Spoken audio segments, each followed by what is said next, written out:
சுவையான லாலிபாப் பன்னீர் நம்ம எப்படி பண்ணலான்னு பார்க்கலாம். இந்த பன்னீர் லாலிபாப் நமக்கு ஒரு நல்ல ஸ்டார்டராக இருக்கும். பிள்ளைங்களுக்கு வந்து நம்ம ஈவினிங் ஸ்நாக்ஸோ இல்லாட்டின்னா ஸ்கூலுக்கு ஸ்நாக்ஸாவோ கொடுத்து விடுறதுக்கு ரொம்ப யூஸ்ஃபுல்லாக இருக்கும்.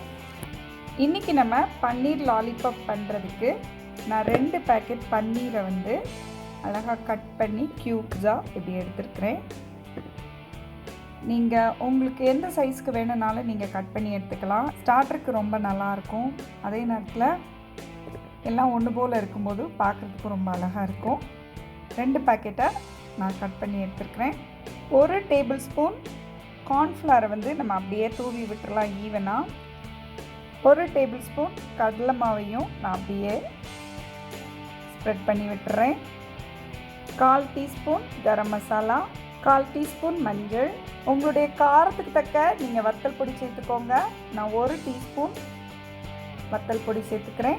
1 டீஸ்பூன் கொத்தமல்லி பொடி சேர்த்துக்கோங்க. 1 டீஸ்பூன் இஞ்சி பூண்டு சேர்த்துக்கோங்க. தேவையான அளவு உப்பு சேர்த்துக்கலாம். 2 டேபிள் ஸ்பூன் நீங்கள் ஒரு நல்ல இளஞ்சூடாக இருக்கிற எண்ணெய் எடுத்துக்கோங்க. அதை அப்படியே நம்ம ஊற்றி விட்டுறலாம். இதை எல்லாத்தையும் நம்ம ஈவனாக மிக்ஸ் பண்ணி விட்டுற போகிறோம். நீங்கள் உங்களுக்கு தண்ணி வேணும்னா கொஞ்சமாக தண்ணி தெளித்து இதை ஈவனாக மிக்ஸ் பண்ணிக்கோங்க. இந்த மாதிரி நம்ம நல்லா மிக்ஸ் பண்ணிட்டோம். மசாலா எல்லாமே அழகாக நமக்கு பன்னீரில் கோட் ஆகிருக்கு. இந்த மாதிரி நம்ம ரவை எடுத்துக்கிட்டோம். நம்ம கேசரிக்கு யூஸ் பண்ணுற அந்த ரவைனா ரொம்ப டேஸ்ட்டாக இருக்கும். இது வந்து நல்லா கிறிஸ்பியாக. இதில் நம்ம ஒரு கோட் கொடுத்து நம்ம பொரிச்சு எடுக்க போகிறோம். இந்த மாதிரி நம்ம பன்னீரை எடுத்து அப்படியே இதில் ஒரு கோட் பண்ணிக்கிட்டோம்னு சொன்னால் நமக்கு அப்படியே இந்த ரவை வந்து ஒரு கோட் ஆயிரும்.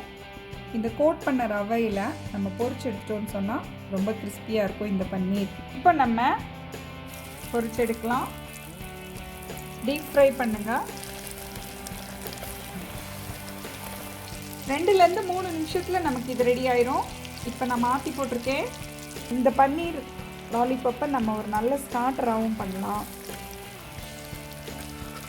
ரொம்பவே ஈஸியான டிஷ்ஷு. சீக்கிரமாக ஒரு 15 to 20 மினிட்ஸில் இதை நம்ம செஞ்சிடலாம். நீங்கள் நல்ல கோல்டன் ப்ரௌனாக எடுத்தீங்கன்னு சொன்னால் நமக்கு பார்க்குறதுக்கும் ரொம்ப அழகாக இருக்கும். வெஜிடேரியன் ஸ்டார்டருக்கு இது ஒரு நல்ல டிஷ்ஷு.